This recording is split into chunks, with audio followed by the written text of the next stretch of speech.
beautiful people. It is my 28th birthday. I just have these hanging around my house because they're so fun. And for emergency birthdays, I keep them in my car. Is that weird? And technically, it's not actually my birthday. It's the day before my birthday. And even more technically, you guys will probably be seeing this after my birthday. So I will already be 28, but it won't actually be my birthday. Okay, we are rambling. But I thought I would do a video on the 28 things that I've learnt in my 28 years. So I thought I'd grab a cup of tea. This is the Twinings French Earl Grey. If you have not tried this, I highly recommend it. It is delicious. It's like lavender, vanilla, and Earl Grey. I'm obsessed, and I've gotten so many people hooked on it. And I thought I'd put it in my Paris mug because, you know, it's a French tea. This is a great start to the video. Okay, I actually sat outside today. It's such a beautiful day. I did some yoga, did a little bit of a workout. Like, it was a really impromptu thing. I just wanted to move my body because I was feeling a bit and then I wrote out, actually, I didn't actually do it in that order. I did this first. But I wrote out a list of all the 28 things that I thought was necessary. There's probably so many more, but these are the ones that came to my mind as being the most prominent things I've learnt. I am the only one that's responsible for my happiness. We are responsible for our happiness. Like, it doesn't matter what is happening in our lives, what, you know, how we feel. If we're sad, cool, you know, you get sad, but only you can choose to be happy. Like, you could be running through a beautiful, like, flower garden and the sun's shining and there's a rainbow, but if you're focusing on the negativity in your life, then you, my friend, are choosing to be sad. And no one can make you happy. Like, no one can. Have you ever had someone try to make you happy when you're really, really sad and it just doesn't work? And it really, honestly, it takes you being like, I want to be happy. I deserve to be happy, to actually turn that around. So, lust is blind and love is clear as day. So everyone always says love is blind, but I actually don't think that's true, because when you are in love, you see someone for who they truly, truly are, and you still love them. It's like this unconditional love. It's this feeling of like, you piss me off, but like, I would do anything and I'd move mountains for you, you know? But lust is where, like, your friends could be like, he's not a good guy for you. Like, you guys just aren't in alignment. Like, you know, he's doing this behind your back, whatever it might be. And you'll be like, no. Like, he might not be replying to you for like 48 hours and you're gonna be like, no, it's fine. Like, seriously, he's probably busy or like whatever. And it is good to be patient and like whatnot, but that is blindness. Like, lust, that's lust, because you're in this little love bubble or lust bubble. But when you're truly in love with someone, you know them. You have clarity on who that person is and you know exactly what they're like, and you still choose to love them. It's a choice. Everything happens in divine timing. Now, don't get me confused. Things can happen quicker and you can manifest them quicker. But what I'm trying to say with divine timing is God knows when you are ready. He just does. Because you might think, oh, I'm ready for this. I'm ready for this manifestation. I'm ready for this dream life. I'm ready for this dream job. I don't know. I'm ready for a partner. But if you haven't learned the lessons that you need to learn, then when you get it, it's not going to stick. And it's just going to be confusing and you're not going to get it. Divine timing is very much set on you following the course of like what's going on, which leads me on to my next one, number 4, and that is surrender to the flow. Trust that you are being guided. So trust, like, once you ask God or the universe for what you want and you say, this is what I want. For instance, I don't know, you want to be a yoga instructor, like a worldwide yoga instructor who travels for their job. I don't know, this is really random, and you're like, God, this is what I want. I am already this. Like, I am a yoga instructor who travels for a living. Surrender to that and know that those things are already in alignment and those things are already coming to you. But like I was saying with the last thing, it'll happen in divine timing. And yes, it's already happened in that future, but you need to like go with the flow on circumstances, even if you can't see how they're relevant, because God knows better than you do. Trust me. I have tried to like control my life and it just does not work until I just let go of the reins and I give it to God and he figures it all out. And I'm like, oh, we are children. We're children of God. Like, you know, tap into his wisdom. It's in us, you know, we have divinity in us. Number 5, being a good person does not mean sacrificing your boundaries, standards, and never sticking up for yourself. You can be a good person. Like, you can be a genuine person who thinks for the highest good, like, and wants everything for the highest good, But you can still turn around someone and tell them to F off. If they cross your boundaries, you can still tell them to F off. And you can still stick up for yourself. Yes, doing it in like a more calm way and doing it in a more diplomatic, I don't know, articulate way is always the better way to go about it. But if someone is crossing your boundaries or your standards and you like, this is not okay, feel free to say so. You don't need to go around, walk around people pleasing everyone. Then you're not being a good person to yourself, you know? If you want to be a true good person, you've got to be good to yourself as well, you know? Otherwise you're not benefiting anyone, and a lot of the time you are actually trampling on someone's lesson that they need to learn. All right, number 6, life happens in seasons. Recognizing what season you are in will stop the struggle and create flow in your life. Everything happens in ebbs and flows. Like, it's not just like we're hustle, and then we're not just going to be hustling our whole lives. And you'll feel like there is seasons where you need to rest, and you're like, why? Like, I've done this plenty of times where like I've burnt myself out because I've just manifested a whole lot of things that I was dreaming about, and I put in the work, and I've like done that energetic and that inspired action, and I've gotten there. And then I'm just like, oh, on to the next thing. And God's like, hold up, girlfriend. You need to relax. You need to enjoy this. This is your season of rest. This is your season of hibernation. Like, and being able to identify the season that you are in is going to benefit you in the long run, because yeah, you might want to like move on to the next thing, move on to the next goal and like keep going. But if your body needs a break and needs like, or your mind needs like that just rest and wants to enjoy like what's happening, or even if you don't want to go out, I'm in a season right now where like I keep wanting to go out and see people, and then like it comes around to it and I'm like, I just want to stay at home. I just want to create. I'm in my creative season where I just want to be in my element, you know? Yeah, so just identifying what season you are in. Are you in a rest season, like a hibernation season? Are you in a hustle season, like a inspired action? When I say hustle, I mean inspired action. I don't mean just like the grind. Or are you in a like fun, like socializing season where you are just enjoying life and going out and spending it with people? Like, you know, I still see my family and like a couple of my friends here and there, but I'm not going out and partying and stuff. I think that's also because obviously I've broken through addiction, and my body's like, no, we don't feel like going out. You don't need to express that willpower right now. Just be in your passion, like stick with your passion project, you know? Anyways. 7, things won't always be sunshine and daisies, but having a positive perspective and an outlook will benefit any situation and create growth and learning. Obviously shit happens in life. Obviously things aren't always going to be perfect and like this beautiful, like perfect life, you know, we're gonna have shit happening, like it sucks. But having a more positive perspective on it, and I don't mean like a false sense of positivity, like where you're just like, everything's fine, everything's all good. No, that's not what I mean. I mean like looking at it as like, this is the stage in my life, you know, and I can either either fall to my knees and just cry, and you can do that. Like, that's not a negative thing. Like, sometimes you need to do that. And if like, that's where I'm like, putting a positive perspective on it, going, oh, if you do need to cry, letting it out and being like, it's okay. I'm letting that energy go. I'm letting it come out of me instead of holding it stagnant. Like, that's still a positive outlook or positive perspective on just crying in itself. Like, you know, it's not false positivity. You know, we're feeling emotions, like, and that's a good thing. But also looking at a situation that's like, really not like, you feel, you know, when you have a situation and you're like, oh my gosh, why me? What's going on here? And then you're like, okay, what can I learn from this? And looking at it in a positive way of it's happening for you. Number 8, have the core belief that everything works in your favor, and that will change your life. I guarantee that will change your life for the better. I have had situations happen where I have felt like I was spiraling out of control, where I was accused of things that I never even did, and I was like, oh my gosh.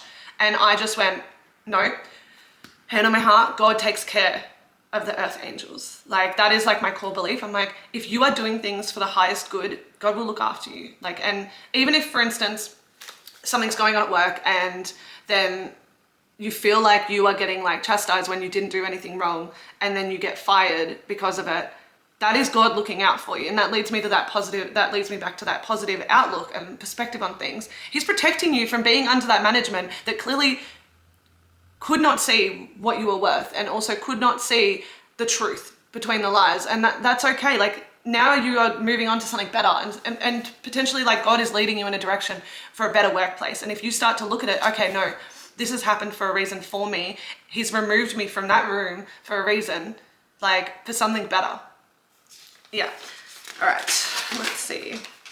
9, it's okay to have off days, weeks, or even months. We are human. As long as you continue to pick yourself up and brush yourself off, you are still moving forward.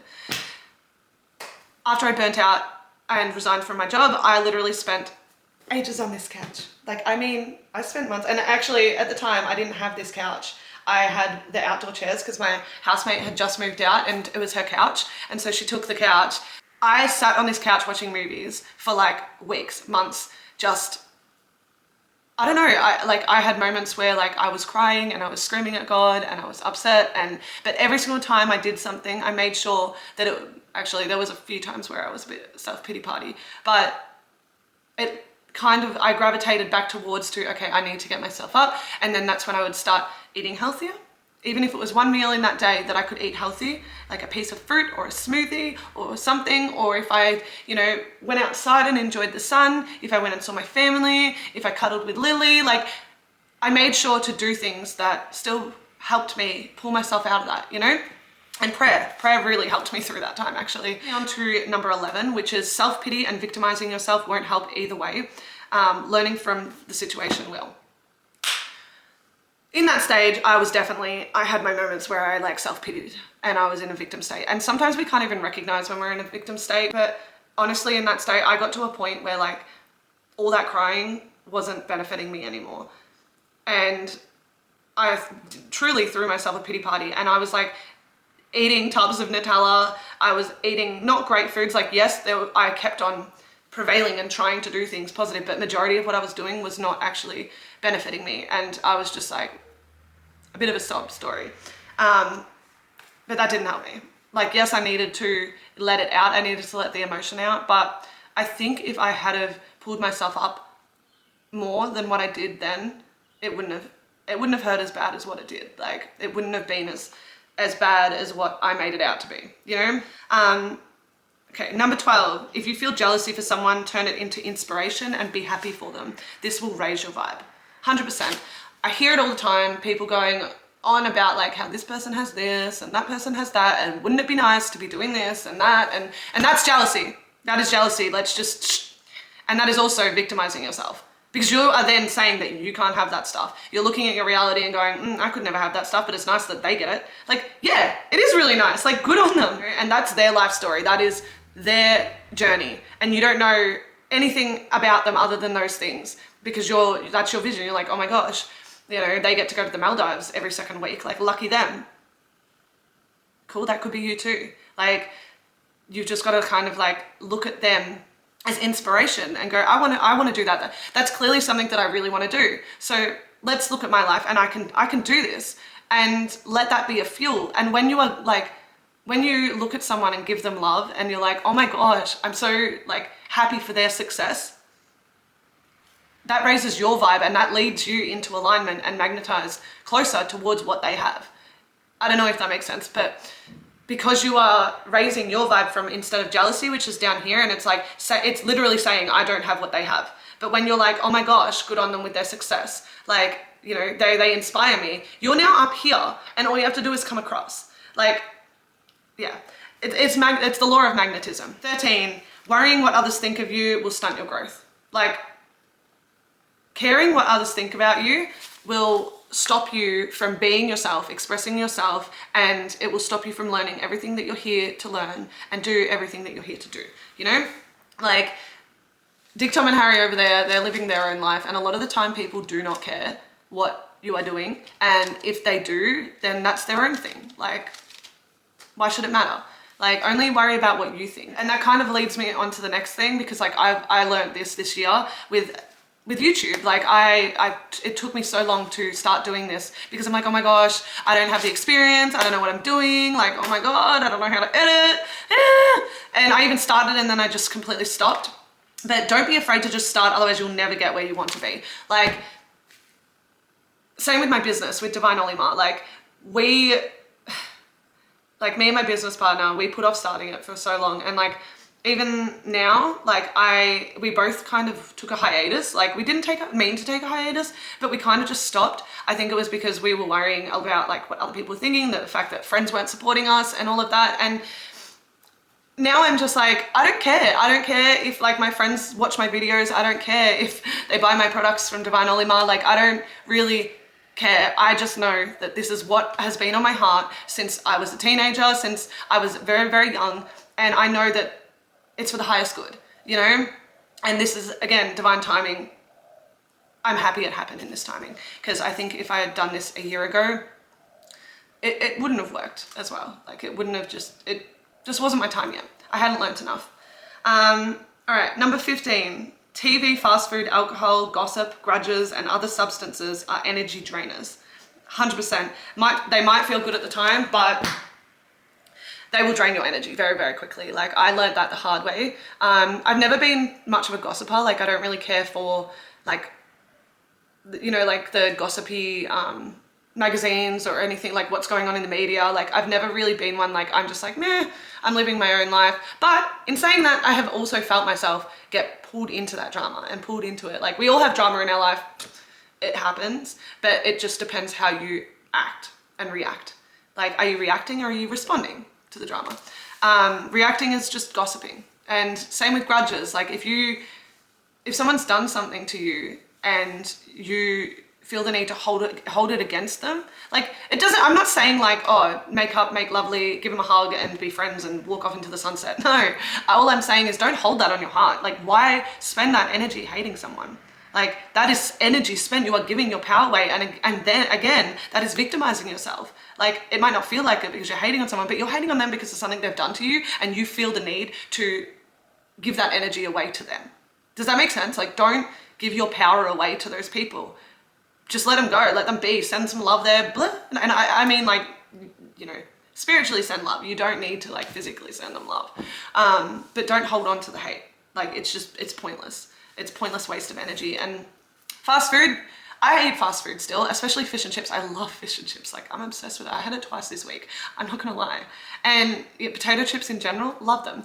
But if that is your main source of food, honey, you're not doing yourself any favors there. Like you're not, because that food isn't real food and it's going to drain your energy. Like, and red meat as well. Like think about the process of where that came from and like the energies that cow or that chicken and fish, whatever, had. Like, and I'm not saying go vegan. Like I was vegan for 7 years. So like, I understand, and it's okay to eat meat and all of that. And that also, this wasn't in it, but bless your food. Bless where it's come from. Thank God for it. Thank him for the nourishment. Like bless your food and be thankful for it before you eat. And this is something that I'm actively trying to do better at. And I really forget when I'm really, really hungry. So I need to stop waiting until I'm like stomach rumbling to eat, because that's when I just forget to bless my food. But that will help as well, especially if you're eating like meat. Because think about where it's come from. Don't just eat mindlessly. You know, that's mindful eating to me. Not like sitting there going really slowly and not watching TV. I watch TV when I do it. And watching TV, not the greatest thing. Doesn't mean I don't watch movies. I love like some cheesy romance, B-grade movies. Like love them. Love a cheesy rom-com. And I just love happy movies, like Disney movies with happy endings. I don't like the sad endings. But then again, if you're sitting there watching TV all day, no wonder you feel lethargic, you know? And I do that too. I sit there all day, and like this morning I started to like watch movies, and I was like, I stopped myself literally 20 minutes, half an hour into the movie, and I went, I feel like I'm having my energy drained already. I feel like a zombie. And so I forced myself to turn it off, get up, get outside instead. And obviously alcohol and other substances, they make you feel great at the time, but not worth it, honey. Trust me, they are not worth it. They're one of the quickest things that will pull you away from who you truly are. Like, and it's a scary thing. You might feel more confident, you might feel more relaxed, whatever, depending on what substance you're using. But at the end of the day, like, especially your family, they'll see. 100%. And number 16, this is kind of like intertwined with number 15, but passion projects, hobbies, healthy foods that are like nutrient dense. Water, nature, sunshine, laughter, yoga, exercise, meditation, and love. They're all energy givers. Those are the things that are going to make you feel good. And like, yes, after a workout, you're freaking tired. Like, obviously you just worked out, but that will give you more life, more substance, and you can feel it. Like, you can, when your body is shaking, that is energy moving around, that is energy building up, you know, and that's really cool. And like, movement will give you more energy. Sunshine, that's an energy giver. We know this. It can, solar power, for fuck's sakes. Like, there's solar power. Water, we know that we can't survive without water. We're like 95% water or 90%, I don't know, something like that. But all of those things, and like nature, we are nature. Like animals, flora and fauna, you know, and living in the concrete jungle, sometimes we forget that. We forget that just getting back to nature makes us feel so grounded and energized. And that's why I like eating natural food. Like, the less processed, the better. And like, as I said again, you can eat processed foods. We all do it. Like, I do it all the time. But having majority of your foods, like as veggies, fruit, herbs, spices, like natural, like chicken breast or whatever, like those are good for you. Like, they're better for you than, like, for instance, a potato chip, unfortunately. It's just not. Like, yes, a potato is pretty good for you, like, depending where it comes from, but like potato chips, chocolate, processed patties, like all of that, not that great. Not as good for you as like the whole foods. 17. And this is a big one, and all of you religious people, like, whatever. Like, I don't care if you have an opinion on this. It doesn't bother me. I've been from here to here to here to here to here. And right now I'm wearing an Om necklace, right? But in my previous videos, you guys would have seen me wearing a cross. And I believe in God. I read the Bible. That's what I choose to do, and that's who I am. But your faith is your choice.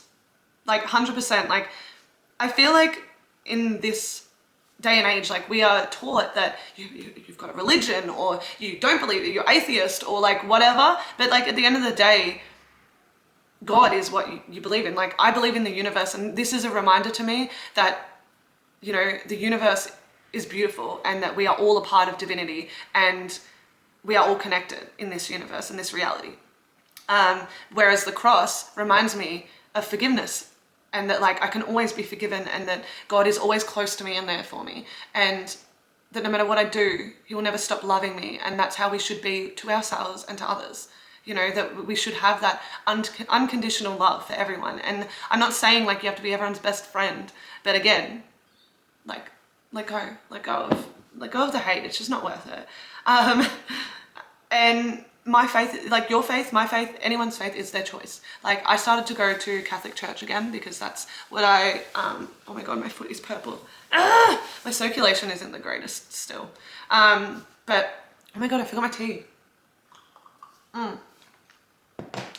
But believe what you feel is right for you. Like, that's the main thing at the end of the day.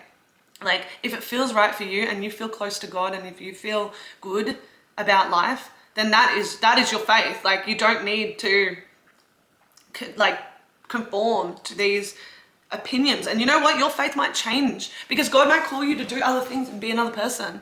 Like not be another person, but you know what I mean? Like, shift. We're always shifting, we're always learning, we're always growing. It's just how life is. And I've had many growth stages, but at the end of the day, you know, if I choose to read the Bible, then that's my choice. If I choose to read about Wicca, that is also my choice. Like, if I choose to cast spells or whatever, like read oracles, like I don't do tarot, it wasn't for me. If I choose to wear an Om, if I choose to wear a cross, if I choose to use rosary beads, that is my choice. That's my choice. Like, it's my faith. And you know what? I love God, and he has pulled me out of like many of the situations. And that's the main thing at the end of the day. It's love. Love is the main thing. Anyways, 18. Reading is awesome. This is a really random one, but like for a long time, I struggled to read. Like, and I don't mean words, like I could read, but I was a really slow reader. I got really distracted. I was so bored. I'd be like, nope. And I just gave up on reading. But then I realized that the topics that I really enjoyed, I could read. And everyone was always telling me like, get into this fictional book, get into that fictional book. But it wasn't until I discovered like self-help books, books about the mind, books about magic, books about like real books that I could read that would help me develop self-development, you know, that's when I actually started to enjoy reading. And that's when I actually started to read consistently. And I would pick up a book and I couldn't stop. Like, now reading is awesome. So like, find the books that you like. Like, don't just read whatever and then be like, oh, I must hate reading. Because I did that and that was a mistake because I love reading. 19. If you don't ask, the answer will always be no. I love this one, and I learned this like a few years ago, quite a few years ago now. Wow, I forget how old I am now. Someone said this to me and I just thought, wow, that is so true. Like, if you don't ask God for what you want, the answer's gonna be no, because you haven't asked him. If you don't ask your boss for a pay raise, the answer's gonna be no, because you haven't asked. Like, it's already no, because you haven't even taken that leap of faith. Like, I've done that and I ended up getting what I asked for and more, you know? If you don't ask your best friend to come on that trip to Bali with you, even though you told them about it and you mentioned the fact that you wanted to go with someone, the answer is no, because you didn't ask them. Like, stop trying to make people conform to things you haven't asked them.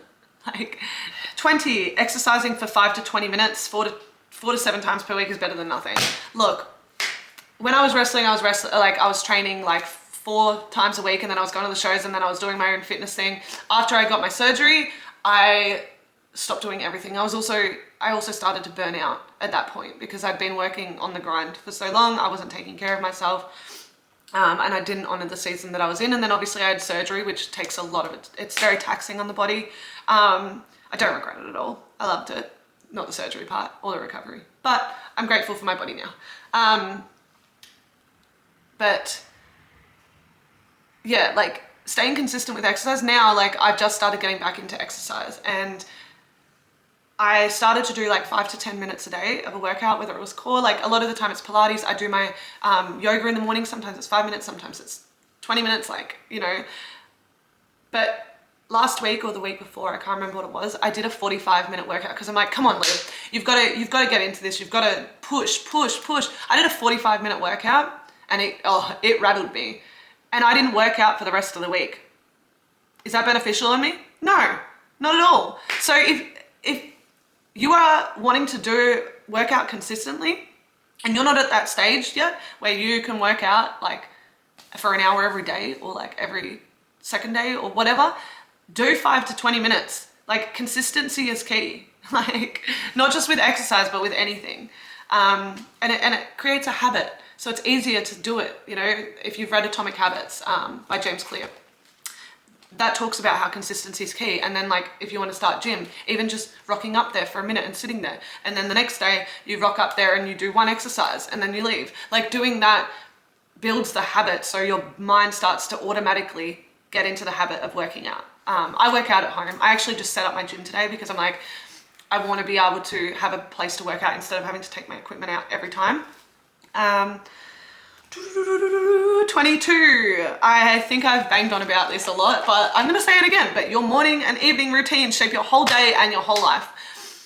If you have not got a morning routine and an evening routine, please, please, please, for your own benefit, start. Because what you do in the morning and night, scientifically, like, your subconscious mind also, this is like a bit more of the science side of it, but your subconscious mind takes on more things when you first wake up and when you're about to fall asleep. That's hence the affirmations that I do and the things that I do, the gratitude before bed, and the affirmations when I wake up, the positive affirmations. I'm going to have a good day. You know, I feel great. I'm my divine self, all of that. Everything works in my favor, whatever you want to say. But having those things, whatever feels good for you, like, is definitely going to benefit you. I know a lot of people love to watch TV and fall asleep to TV.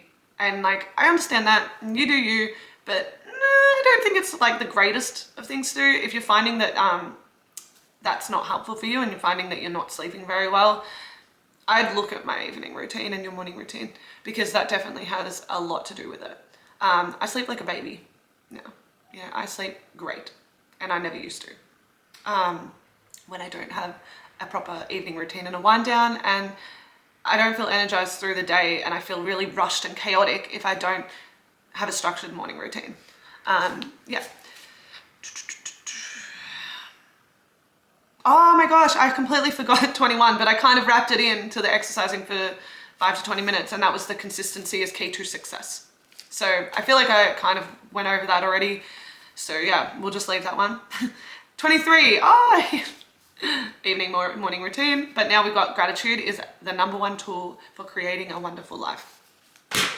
Whether you do it in the morning or night, or even in the middle of the day, every day set some time to feel gratitude for the things in your life. Even if it's the smallest thing like your cup of tea, or bigger things like the promotion at work, you know? It can be anything. I always try and do 5 things that I'm grateful for. If I miss a day, the next day, like I missed the 10th of October because it was my partner's birthday and I had like a big wrestling event on at work that I hosted. Yeah, I got home at like 1:30 in the morning or whatever it was. And I was like, no, I gotta go to bed. I'm so tired. But last night the 11th of October, I wrote down 10 things that I was grateful for. And I actually found it easier than doing 5 things. I don't know, that's so weird. I guess maybe all this gratitude was built up because I didn't do it for one day. But yeah, and once you start, it's gonna get easier. And even on your bad days, like if you can push through and think of 5 things that you're grateful for, then you're winning at life. And you will start to magnetize yourself and raise your vibration again to the things that are more awesome, and you'll start to see more opportunities and more positivity and more beautiful things in life. 24, don't take things so personal. Others' actions are a reflection of their own struggles and lessons to be learned. So when someone does something, says something, whatever, don't take it so personally. Like, yes, of course, stick up for yourself, but don't take it as a personal attack, because a lot of the time it's got something to do with their own insecurities, their own things that they're going through, or their own lessons that they need to learn. You know, that's why it's good to like take a step back and look at it in a diplomatic way and go, okay, well, what is my part to play in this? Is my part to just overreact and like make myself learn a lesson? and like revenge. It's not worth it. Like, then you're just creating a lesson for yourself that's going to be learned, and you're going to get tested over and over again with these situations and these people, because we're all teaching each other, and that's the beauty of it. Like, we're all teaching each other things with these situations that happen. It's really cool. Anyways, 25.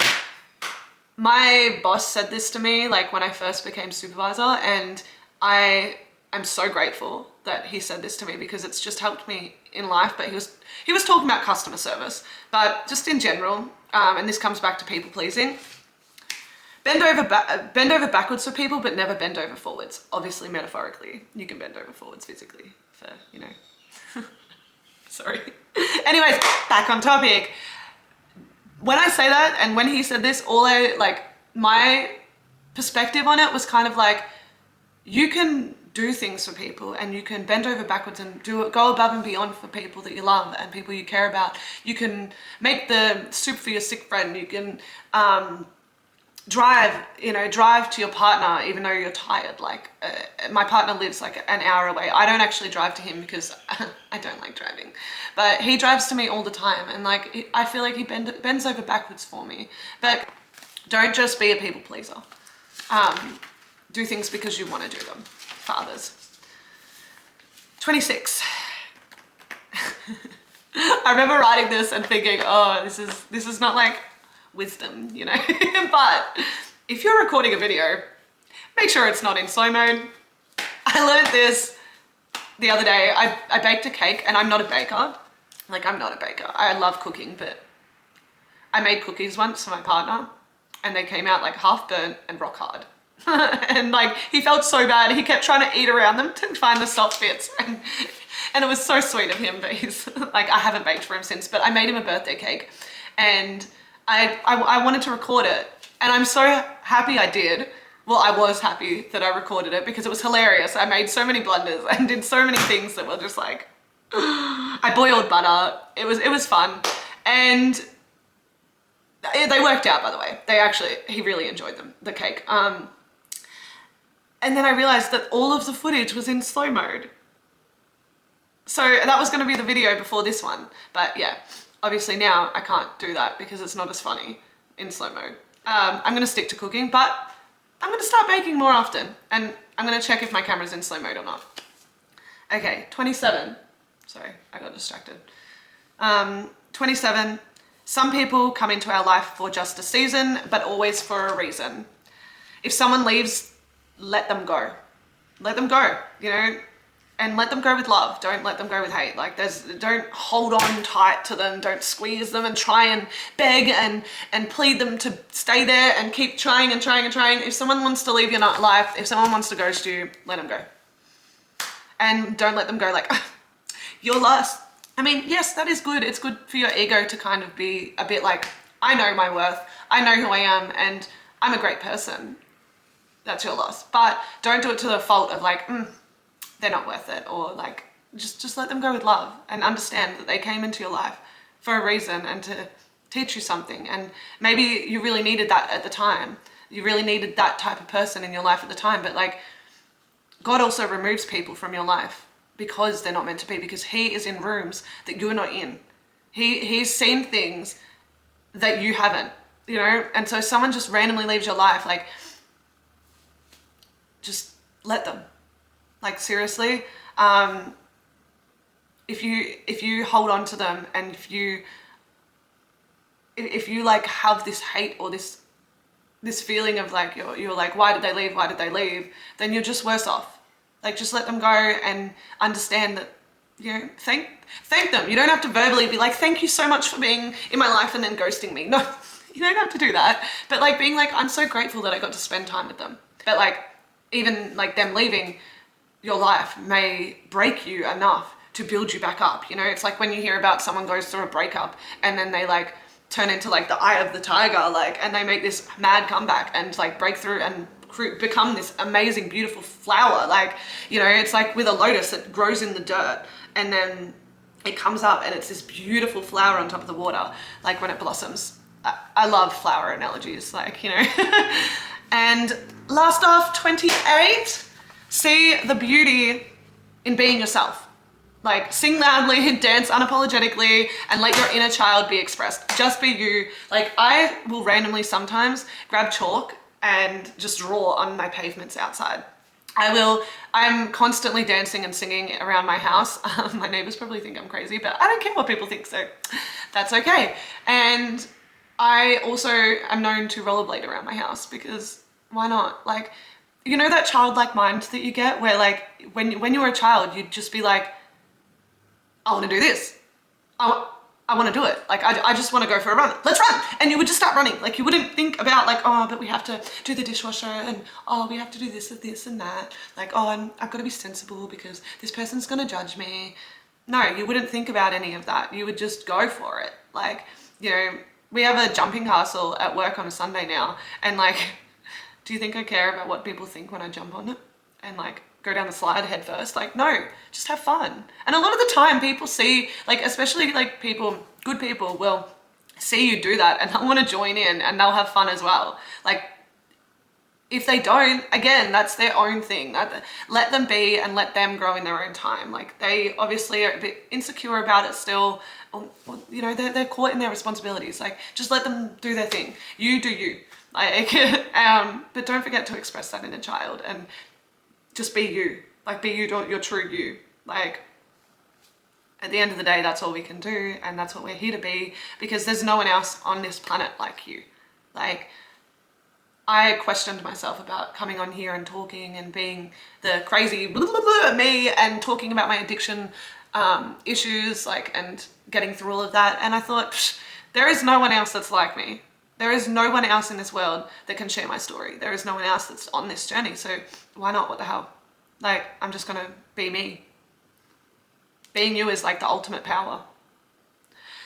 Anyways, that is the 28 things that I've learned. Obviously, I've learned a lot more than that, like, in the 28 years I've been here, but those are the ones that I thought were relevant to this video and like the season that I'm in right now. But I hope you enjoyed it. I'm going to enjoy my beautiful weekend. I've taken it off work and it's great. I'd like, you know, I never take time off work. I'm a workaholic. I even showed up to work yesterday because I was like, what's the thing that Amy Santiago gets in Brooklyn Nine-Nine? It's like FOMO, like fear of missing out on work. Like, that's me. But yeah, I'm going to enjoy relaxing for the rest of the day. I might make some food of some kind. I don't know. But I hope you enjoyed this video. I'll see you in the next one. Bye.